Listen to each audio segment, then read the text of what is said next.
साधारणतः एक 20-25 मिनिट माननीय पंतप्रधानांबरोबर ही भेट झाली. सगळ्या खासदारांची आदरणीय आमच्या नेत्या सुप्रियाताई सुळे यांच्या नेतृत्वाखाली ही बैठक झाली आणि यामध्ये सगळ्याच खासदारांच्या मतदारसंघांमध्ये जे वेगवेगळे विषय आहेत, जे वेगवेगळे मुद्दे आहेत, या संदर्भात माननीय पंतप्रधानांना आम्ही अवगत केलं. म्हणजे कालच पुणे नाशिक सेमी हायस्पीड रेल्वेच्या बाबत महाराष्ट्रामध्ये एक मोठं आंदोलन करण्यात आलं. 3 जिल्ह्यांमधले हजारो लोक रस्त्यावर उतरले होते. या संदर्भामध्ये ही मागणी केली. त्यानंतर चाकण MIDC, रांजणगाव MIDC हा सगळा जो इंडस्ट्रीयल बेल्ट आहे याची जी एक वाहतूक कोंडी सातत्याने होती, या संदर्भामध्ये PM गतिशक्ती टर्मिनल जे आहे याची मागणी आपल्या मतदारसंघामध्ये केली. मग इंद्रायणी मेडिसिटी असेल, त्याचबरोबरीनं नॅशनल ट्रायबल म्हणजे राष्ट्रीय वनौषधी संशोधन केंद्र असेल, या संदर्भातली मागणी माननीय पंतप्रधानांकडे केली. त्याचबरोबर महाराष्ट्रातल्या शेतकऱ्यांची जी कर्जमाफी आहे यामध्ये जी अनियमितता दिसून येते या संदर्भात माननीय पंतप्रधानांना अवगत करण्यात आलं. चंद्रभागा नमामि गंगेच्या धर्तीवर नमामि चंद्रभागा हा प्रकल्प राबवण्यात यावा अशी मागणी धैर्यशील मोहिते यांनी केली. त्याचबरोबर महात्मा ज्योतिराव फुले, सावित्रीबाई फुले, राष्ट्रसंत तुकडोजी महाराज आणि लोकशाहीर अण्णाभाऊ साठे यांना मरणोत्तर भारतरत्न पुरस्कार देण्यात यावा ही सुद्धा मागणी पंतप्रधानांसमोर ठेवण्यात आली. एकूणच 8ही जे खासदार आहेत या प्रत्येकाच्या मतदारसंघातले जे काही मुद्दे आहेत, गेले अनेक दिवस हाऊस चालत नसल्यामुळे हाऊसच्या म्हणजे सभागृहाच्या पटलावर जे मुद्दे मांडता येत नाहीत, या मुद्द्यासंदर्भात माननीय पंतप्रधानांकडे आम्ही आमची जी समस्या आहे ती मांडली. आपण महत्वाचं म्हणजे खूप चर्चा आहे की राष्ट्रवादी काँग्रेस पक्ष हा NDA मध्ये जाणार आहे, त्या संदर्भात काही चर्चा होती. कारण त्याच्या प्रकारच्या चर्चा खूप सुरू होत्या. काँग्रेसने देखील म्हटलंय की वारंवार ते पंतप्रधान आणि अमित शहाची भेट घेतात. काय गोड बंगाल आहे? मला असं वाटतं आपण जर या संदर्भात कुणाच्या मनात शंका असतील तर त्यांनी भेटीचे जर व्हिज्युअल्स पाहिले तर माननीय पंतप्रधानांना आम्ही महात्मा फुले पगडी आणि उपरणं ही भेट दिली आणि त्याचबरोबर राजदंड हातात असलेल्या छत्रपती शिवाजी महाराजांचा एक पुतळा ही भेट दिली. या प्रतीकांकडे जर आपण बघितलं तर शिवशाहू फुले आंबेडकर विचारधारेची ही प्रतीक आहेत. या प्रतीकांना घेऊनच माननीय पंतप्रधानांचा आम्ही या भेटीमध्ये सन्मानसुद्धा केलेला आहे. त्यामुळे या भेटीत इतर कुठल्याही विषयावर चर्चा झालेली नाही. देशभरामध्ये ज्या पद्धतीने प्रादेशिक पक्ष फुटत होते त्या दरम्यान तुमचा पक्ष फुटला गेला नाही. त्याचे कारण असं होतं की तुम्ही डिलिमिटेशनला पाठिंबा देणार असा दावा केला जातोय, त्यामुळे तुमचा पक्ष फुटला गेला आणि त्यानंतर तुम्ही मोदींची भेट घेतली असं सांगितलं जातं. त्याच्यामध्ये कितपत तथ्य आहे? म्हणजे असा दावा केला जातोय आणि असं सांगितलं जातंय हे नेमकं कोणाकडून? असं पवार साहेब पण बोलत असतात तसंच ते नाही, असं कोणाकडून हा एक फार महत्त्वाचा मुद्दा आहे आणि त्यामुळे जे बिल अजून आलेलं नाही आहे, या बिल संदर्भात कुठला निर्णय झाला नाही, त्याविषयी विनाकारण आधीच कयास बांधणं मला वाटतं यामध्ये कुठलंही औचित्य नाही आहे. महत्त्वाची गोष्ट ही आहे की आज बैठकीला मी स्वतः होतो आणि या बैठकीमध्ये जे झालं ते मी तुम्हाला सांगतोय. यामध्ये 8ही लोकसभा मतदारसंघांमध्ये जे मुद्दे चर्चिले गेले, आता मी जसं म्हणालो की पुणे नाशिक सेमी हायस्पीड रेल्वेचं काल आंदोलन झालं, काल झालं आहे ना आंदोलन. आज जो प्रश्न हा दिल्लीतून सुटणार या संदर्भात माननीय पंतप्रधानांनाच अवगत करणं, मला वाटतं याच्यामध्ये काही गैर आहे. पंतप्रधानांची भेट घेणं आणि ज्यासाठी 3 जिल्ह्यातले हजारो लोक रस्त्यावर येतात आणि त्या संदर्भात ते आंदोलन होतं, मग माननीय पंतप्रधानांकडे कैफियत नाही मांडायची, मग कोणाकडे मांडायची? तर याचा संबंध मला वाटतं लगेच डिलिमिटेशनच्या बिलाशी किंवा लगेच NDAमध्ये ढकलायच्या संदर्भात हा लावला जाऊ नये असं मला वाटतं.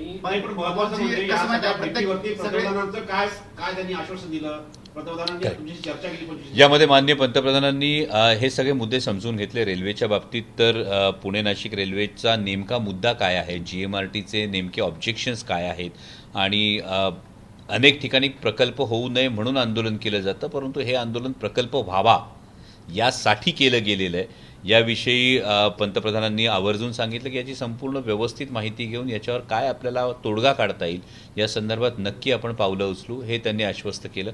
PM गतिशक्ती टर्मिनलच्या बाबतीतही तीच गोष्ट होती. एकूण हेल्थच्या बाबतीमध्ये इंद्रायणी मेडिसिटीचा प्रकल्प आल्यानंतर निलेश लंकेंनी सुद्धा हेल्थच्या बाबतीतले अनेक मुद्दे जे उपस्थित केले त्या संदर्भात सुद्धा एकूण पब्लिक हेल्थ स्ट्रेंथनिंग आणि कॅन्सरचा जो प्रिव्हेलन्स वाढतो या संदर्भात आपल्याला काय करता येऊ शकतं, PM केअरचा फंड कसा वाढवू शकतो या संदर्भात या सगळ्या ज्या चर्चा होत्या, मला वाटतं या जास्तीत जास्त या पॉलिटिकलपेक्षा या पॉलिसी मेकिंगच्या संदर्भातल्या चर्चा होत्या आणि त्या अतिशय सकारात्मक झाल्या. पॉलिसी मेकिंगच्या संदर्भामध्ये वेगवेगळे मंत्री, तुम्ही रेल्वेचं नाव घेतलं तर रेल्वे मंत्री आहेत, लॉ अँड ऑर्डर असेल तर अमित शहा आहेत, किंवा दुष्काळ असेल तर त्या संदर्भामध्ये NDRF हे अमित शहाकडेच येतं.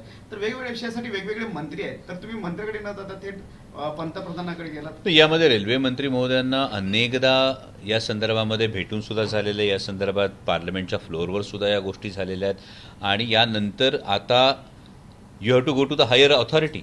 ही परिस्थिती रेल्वेच्या बाबतीतली जे सगळ्या समस्या आहेत सुधारत नाही या संदर्भामध्ये आहे, कारण याच्यातून तोडगा निघत नाहीये. माझा आक्षेप कुणावर नाही, माझं म्हणणं आहे की याच्यातून जर तोडगा निघत नसेल तर आपल्याला ही गोष्ट योग्य ठिकाणी ही मांडावी लागेल. आता PM गतिशक्ती टर्मिनल जी गोष्ट आहे, आज तुम्ही माझ्या मतदारसंघातली चाकण MIDCची जर परिस्थिती बघितली तर 1.5 लाख कोटीपेक्षा जास्त महसूल असणारी MIDC आज अक्षरशः खड्ड्यांचं साम्राज्य आहे. मग याच्यामध्ये ही जर गोष्ट मांडायची आहे आणि अनेक ठिकाणी मांडून जर त्याला दाद मिळत नसेल, त्यामुळे ती सर्वोच्च ठिकाणी मांडणं गरजेचं आहे. इतकं सोपं आहे. पूर्ण झाल्यानंतर आंदोलन होईल पुन्हा, तर आता तुम्ही हायर ऑथॉरिटीला भेटले, याच्यावरती अथॉरिटी नाही आहे.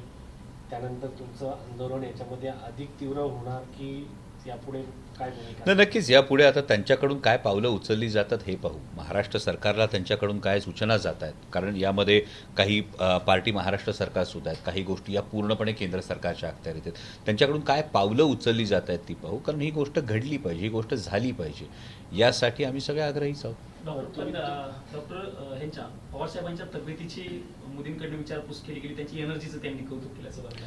हो, आदरणीय पवार म्हणजे एकूण आम्ही जेव्हा हेल्थ आणि या सगळ्या गोष्टींविषयी जी चर्चा करत होतो की कॅन्सरचं वाढत जाणारं प्रमाण आणि यानंतर PM केअरमधल्या तरतुदींमध्ये काय बदल झाले पाहिजेत या अनुषंगानं बोलत असताना माननीय पंतप्रधानांनी पवारसाहेबांच्या एनर्जीचं आणि age is just a number अशा पद्धतीनं माननीय पवारसाहेबांचं पंतप्रधानांनी कौतुक केलं. हा मुद्दा निलेश लंकेंनी म्हटला तसं आम्हाला कळालं की कॅन्सरची संख्या जी आहे प्रत्येक जिल्ह्यामध्ये मोठ्या प्रमाणात वाढते, तर प्रत्येक जिल्ह्यामध्ये कॅन्सर हॉस्पिटल हे वेगळं असावं अशी त्यांची मागणी होती. करेक्ट. निलेश लंकेंनी ही आवर्जून मागणी केली की प्रत्येक जिल्ह्यामध्ये एक वेगळं कॅन्सर हॉस्पिटल असावं. त्या अनुषंगानं त्याच्यावर पर्याय काय होऊ शकतो, तर यामध्ये इंडस्ट्रियल कॉरिडॉर्सचा CSR पूल जर झाला तर एक वेगळ्या माध्यमातून हे कॅन्सर हॉस्पिटलचं येऊ शकतं. त्यावर सुप्रियाताईंनी टाटा मेमोरियलचं जे अधिकार आहेत ते माननीय पंतप्रधानांकडे आहेत आणि तिथला जो एज डिफरन्स जो आहे, रिटायरमेंट एजचा जो एक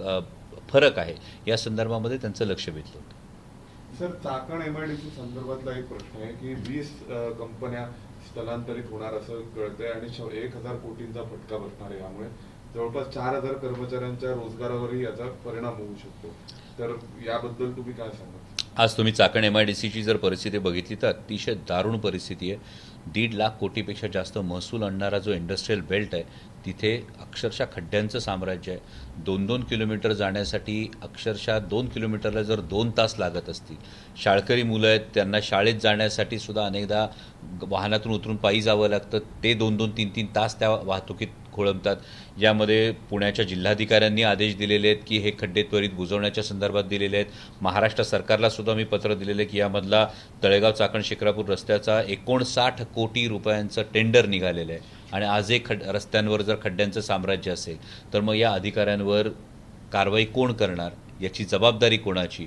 गेल्या जवळपास काही दिवसांमध्ये 19 जणांचा जीव या खड्ड्यांमुळे गेलेला आहे. मग या अधिकाऱ्यांवर, या कंत्राटदारांवर सदोष मनुष्यवधाचे गुन्हे दाखल होऊ नयेत का? या सगळ्या या महत्त्वाच्या गोष्टी चाकणच्या MIDCच्या बाबतीत आहेत, इंडस्ट्रियल झोनच्या बाबतीत आहेत.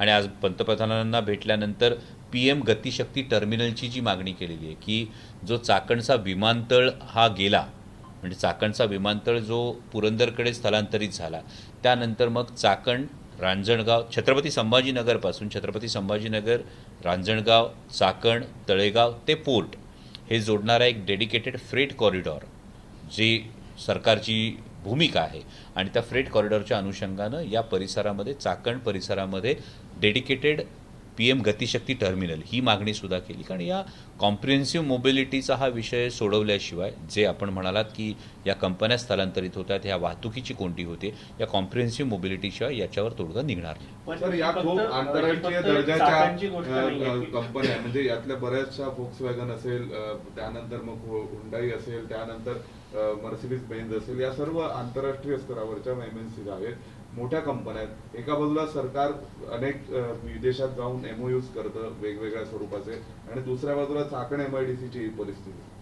नाही, मी हेच म्हणतो की ही परिस्थिती अतिशय लाजिरवाणी परिस्थिती आहे की या मोठमोठ्या कंपन्यांना रेड कार्पेट घालून आपण आणतो खरं, पण त्यांना बेसिक अम्युनिटीज देऊ शकतो का? आजही जो CMP आहे, कॉम्प्रिहेन्सिव्ह मोबिलिटी प्लॅन आहे, म्हणजे पार्लमेंट संपल्यानंतरच मी PMRDAच्या आयुक्तांना यासाठीची भेटीची वेळ मागितलेली की हा कॉम्प्रिहेन्सिव्ह मोबिलिटी प्लॅन एकदा सादर तर करा, एकदा समोर दाखवा तरी की तुम्ही याच्यावर तोडगा कसा काढणार आहात. कारण तिथल्या स्थानिकांचे हाल होत आहेत, तिथल्या इंडस्ट्रीत येणाऱ्या कामगारांचे हाल होत आहेत.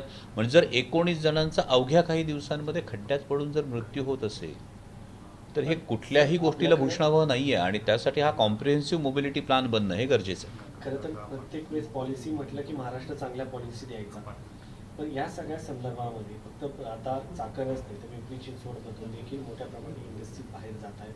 याची कारणं शोधणं गरजेचं वाटतं का? कारण रोजगार 100% कारणं शोधणं गरजेचं वाटतं. दुर्दैवानं तुम्ही बघत असाल तर महाराष्ट्रामध्ये एक परंपरा होती की प्रत्येक अधिवेशनाच्या आधी, महत्त्वाच्या अधिवेशनाच्या आधी सगळ्या खासदारांची माननीय मुख्यमंत्र्यांबरोबर बैठक व्हायची. महाराष्ट्रात किती वेळा बैठक झाली हो? महाराष्ट्रात किती वेळा बैठक झाली की महाराष्ट्राचे कुठले मुद्दे केंद्राला मांडायचे आहेत यासाठी महाराष्ट्रात बैठक होते का? आता तुम्ही तसं काही प्रयत्न मुख्यमंत्री अनेकदा झालेले आहेत प्रयत्न. यामध्ये अनेकदा प्रयत्न होऊन सुद्धा या संदर्भामध्ये जर बैठक होत नसेल तर हे दुर्दैव आहे.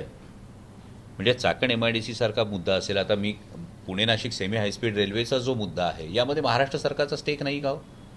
जर 50% महाराष्ट्र सरकार निधी देणार आहे, जागा महाराष्ट्र सरकार देणार आहे, तर मग महाराष्ट्र सरकार हे ठामपणे सांगू शकत नाही का की आम्हाला रेल्वे याच मार्गे हवी आहे? या संदर्भातला जो कॉम्प्रिहेन्सिव्ह मोबिलिटी प्लॅन जो मी आत्ता तुमच्याशी बोलतोय, म्हणजे एकीकडे तुम्ही म्हणताय की एक फार महत्त्वाचा मुद्दा आहे, MSIDCकडे तळेगाव चाकण शिक्रापूर एलिव्हेटेड कॉरिडॉर आला, पुणे हडपसर हा एलिव्हेटेड कॉरिडॉर आला, त्यानंतर तुमच्याकडे हडपसर यवत हा एलिव्हेटेड कॉरिडॉर आला. सो हडपसर यवत, तळेगाव शिक्रापूर आणि पुणे शिरूर हे 3 कॉरिडॉर MSIDCकडे आले. माझी आपल्या सगळ्या माध्यमांना विनंती आहे की हजारो कोटी खर्च करून होत असणारे हे कॉरिडॉर सबलेटमध्ये होणार आहेत की त्याच कंपन्या करणार आहेत माहिती काढा. जर हे सबलेटमध्ये होत आहेत तर मग हा महत्त्वाचा मुद्दा आहे, तो मग एवढ्या चढ्या भावाने त्या निविदा का निघतात? दुसरा मुद्दा, आज तुम्ही सोलापूर हायवेला गेला तर खड्ड्यांचं जे साम्राज्य पसरलं, मग जबाबदार कुठली कंपनी आहे? नॅशनल हायवे हात वर करतं, नॅशनल हायवे सांगतं की आम्ही हस्तांतरण केलेलं आहे MSIDCकडे. आज खड्ड्यांचं साम्राज्य आहे. रोज खड्ड्यांमध्ये ज्या काही समस्या, म्हणजे मी आपल्या सगळ्यांचं मनापासून आभार मानतो की यामुळे होणारे अपघात असतील, जेव्हा अपघात होतो, एखादा जीव जातो, त्याकडे लक्ष वेधलं जातं, पण त्याच्या अलीकडे पलीकडे जे नुकसान होतं, जो वेळेचा अपव्यय होतो, ज्या हेल्थ इश्यूज येतात, या सगळ्या गोष्टींकडे सुद्धा आपण लक्ष दिलं पाहिजे. आज या सगळ्या रस्त्यांचा कोणीही वाली राहिलेला नाही आहे. मध्यंतरी सुद्धा माननीय गडकरी साहेबांनी पुण्यात येऊन त्याचं उद्घाटन केलं, त्याचं भूमिपूजनाचं हे केलं, कार्यक्रम मोठा झाला. पण मग या ज्या कंपन्यांना ही कंत्राटं गेलेली, या कंपन्यांची जबाबदारी निश्चिती नाही आहे का ज्याच्यावर खड्ड्यांचं साम्राज्य? आणि मग याच्या कोऑर्डिनेशनसाठी जे आपण म्हणालात की महाराष्ट्र सरकार ही कोऑर्डिनेशन ठेवतंय का? जर खासदारांची अधिवेशनाच्या आधी भूमिका किंवा समजून घेण्यासाठी बैठकच होत नसेल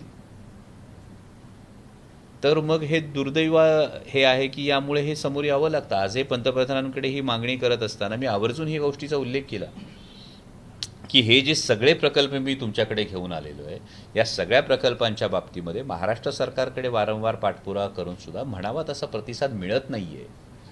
आणि म्हणून आम्हाला तुमच्या दरबारात येऊन, तुमच्या ऑफिसमध्ये येऊन, तुमच्या कार्यालयात येऊन आम्हाला ही गोष्ट व्यथा मांडावी लागते. त्यामुळे हे जे कोऑर्डिनेशन आहे, ह्या कोऑर्डिनेशनच्या दृष्टीनं सुद्धा पावलं उचलली गेली पाहिजे. डॉक्टर, डिलिमिटेशनचं विधेयक समजा आलं, मोदी सरकारकडनं प्रयत्न सुरू आहे विधेयक मांडण्याचा, जर ते विधेयक आलं तर राष्ट्रवादी काँग्रेस शरदचंद्र पवार पक्षाची भूमिका नेमकं काय असणार? आधी विधेयक येऊ द्या, विधेयकामध्ये काय आहे ते तर बघू द्या. उगाच आपण आत्याबाईला मिशा असत्या तर याच्यावर चर्चा करून काहीच उपयोग नाही आहे. आधी विधेयक येऊ द्या, विधेयकाचा मसुदा समजू द्या, त्याच्यामध्ये आक्षेप काय त्या गोष्टी समोर येऊ द्या, त्यानंतर त्यावर भाष्य करणं उचित ठरेल. जर समजा तुमच्यासारख्या गोष्टी त्या विधेयकात असतील, तुमचे जे काही मुद्दे होते मतदारसंघ 50% वाढवण्याचं जर तसे मुद्दे असतील तर तुमचं समर्थन असेल त्या विधेयकाला? आपल्यापैकी कोणाकडे ड्राफ्ट आहे? माझं आपल्याला तेच म्हणणं आहे, आपल्याला तेच म्हणणं आहे, यामध्ये प्रपोर्शनेट राईज आणि 50% सरसकट, यामध्ये नेमकं विधेयकामध्ये काय गोष्टी येत आहेत या गोष्टी आपल्याला आधी समजून घ्याव्या लागतील आणि त्यानंतर त्यावर भूमिका स्पष्ट करणं उचित ठरेल. जेव्हा विधेयकाचा मसुदाच हातात नाही, उगाच आपण साप म्हणून भुई मला थोपटत असं म्हणायचं जाण्यात की काही अर्थ सरकार पण नाही. हत्याबाईला मिशा आहेत असं गृहीत धरून तुमच्याशी चर्चा करत असेल तर अजून सरकारने चर्चा केलेली नाही आहे आमच्याशी चर्चा केली तर त्यावर भाष्य करूया. नाही सर, यामध्ये आणखीन असं आहे की ते म्हणाले जो मूळ घटना दुरुस्ती आली होती तीच आता पार्लमेंटमध्ये आहे, फक्त त्या विशेष अधिवेशनात ती संमत होऊ शकली नाही. परत जेव्हा कधी येईल त्यावेळी संमत करण्याचा प्रयत्न होईल. म्हणजे नवं बिल तयार होत नाहीये किंवा ड्राफ्ट. माझं म्हणणं आहे की ड्राफ्ट आधी समोर येऊ द्या, कारण जो ड्राफ्ट आधी होता याच ड्राफ्टवर सगळ्यांनी जे आक्षेप आहेत हे पार्लमेंटच्या फ्लोअरवर आहेत. हे सगळ्यांनी मांडलेले जे आक्षेप आहेत ते कायम हे सगळ्यांचे आक्षेप हे कायम असणारच आहेत ना, याविषयी कुठलंही दुमत नाहीये. यामध्ये काय नेमकी सुधारणा होते आणि काय ड्राफ्ट समोर येतो याच्यावर भाष्य करणं उचित ठरेल. हाच जर ड्राफ्ट आला तर तुम्ही सभागृहात उभं राहून मतदान करणार की वॉकआउट करणार? आम्ही सभागृहात याआधी भूमिका मांडलेली आहे याविषयी. जर तुम्ही हाच ड्राफ्ट आला असं म्हणत असाल तर त्यावरची भूमिका आम्ही आधीच मांडलेली आहे. यावेळेस तुम्ही वॉकआउट नाही करणार? मी म्हणतो की ड्राफ्ट समोर येऊ द्या, कारण आपण तीन फार जे शेतकरी कायदे होते त्यावेळेस वॉकआउट केलं होतं, त्यामुळे तशा पद्धतीचं वॉकआउट ह्यावेळेस पाहायला मिळेल का? नाही, आधी ड्राफ्ट समोर येऊ द्या, बिल कधी टेबल होतं ही गोष्ट समोर येऊ द्या, त्यानंतर त्याच्यावरची स्ट्रॅटेजी सांगावी लागेल. एनडीएच्या संदर्भात शरद पवारांची नेहमी भूमिका जी आहे ती वेगळी राहिलेली आहे असं आंबेडकर म्हणताय. नाही, मी आंबेडकर काय म्हणाले ते भाष्य ऐकलेलं नाही पूर्ण, आणि ते कुठल्या कॉन्टेक्स्टने म्हणाले तेही ऐकलेलं नाही. संदर्भात बोललेले ते. त्यामुळे दोन मोठ्या नेत्यांचे, मी तुम्हाला तेच म्हणालो की मी पूर्ण ते ऐकलं नाही आणि त्याचा कॉन्टेक्स्ट जर मला माहीत नसेल तर दोन मोठ्या नेत्यांच्या विषयी मी भाष्य करणं उचित नाही. सर, वेगळा प्रश्न आहे. झारखंडमध्ये विद्यार्थी पुन्हा आक्रमक झालेले आहे, तिथलं सरकार चर्चा करतंय. मात्र हे जर पॅटर्न पाहिले जगभरामध्ये तर विद्यार्थी जे आहेत, राजकीय नेत्यांची चर्चा होत असते, मात्र विद्यार्थी हे मागण्यांवरती ठाम आहेत आणि आक्रमक आणि आंदोलक हिंसक झाले. यामध्ये विद्यार्थी त्यांच्या न्यायासाठी, त्यांच्या न्याय हक्कांसाठी आंदोलनं करतात, ही गोष्ट वस्तुस्थिती आहे. कुठल्याही आंदोलनाला हिंसात्मक वळण लागू नये ही आपल्या प्रत्येकाचीच भूमिका आहे.